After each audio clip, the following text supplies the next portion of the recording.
Chris Cureton, Creative Director at BOLTGROUP, here to host our next episode of Innovations That Matter, where we explore, analyze, and rank some exciting innovations that are responding to COVID-19. Now, COVID-19 has forced many of us to take time to focus on some of the social issues that our communities have faced for a long time. And today's episode is all about protests. In the past, protests have often happened in large social gatherings. COVID-19 presents an additional challenge to those fighting for justice in their community. Some of those folks have begun using their vehicles as a means to protect the health and safety of protesters. In what are called moving protests, activists line up their vehicles creating caravans of moving signs. Some people are painting messages on their vehicles, some are taping signs to the doors and windows, and some are strategically using their horns to gain attention. The tactic has been utilized in large cities like DC, Chicago, and Oakland, with some reaching thousands of cars. For innovation, this approach gets a 5 out of 5 ranking. In a time where we are limited in our social interactions, this provides a way to reach neighbors inside and outside of their homes at a scale that is powerful in a number of ways. For feasibility, this approach gets a 4 out of 5 ranking. Where this is an approach that can easily be started, there is a level of planning and coordination necessary to ensure the caravan literally doesn't hit dead ends, that all participants know routes or route changes, and that drivers safely maneuver paths where on-foot observers may try to interfere. On scalability, this gets a 5 out of 5 ranking. The fact that it can be done by almost anyone makes it something that can reach a large number of people easily.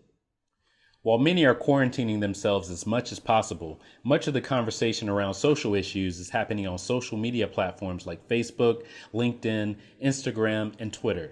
On Twitter especially, protesters are pushing against what they deem as racist or anti-progress hashtags.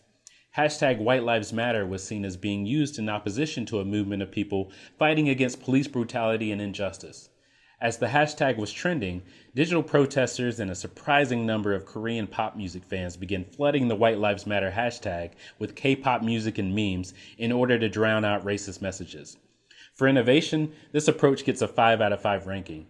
It is an approach that does stop divisive messages from spreading by making them less likely to be seen. And it does so in a lighthearted way that is frankly hilarious. For feasibility, this gets a 3 out of 5. Where it does seem to be possible to hijack a hashtag for a certain amount of time, a sustained effort proves to be difficult. For scalability, this also gets a 3 out of 5. There is currently no central place to organize these counter efforts, but if it were created, we think the score could easily be improved. Many artists around the world are using large-scale public art as a means for protesting. We've seen murals being painted on prominent buildings, rows of boarded windows being used as canvases to spread messages, and large paintings on city streets have become gathering places for peaceful protests. This backdrop of art has become a springboard for discussions and new ideas.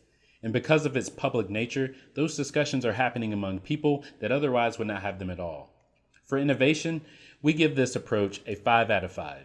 Using art as a peaceful means of communication has proven to be very effective. In addition to on-site viewing, photographs of the art are being used in blogs, social media, and news posts, extending their impact and reach. For feasibility, this approach gets a 4 out of 5, as artists must work with building owners and city officials to ensure the public art does not become illegal graffiti.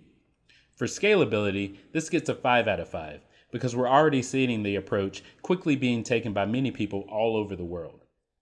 That's all for this episode. I invite you to check back in as we continue to share innovations that excite us. Until then, thanks for listening, and we'll see you next time.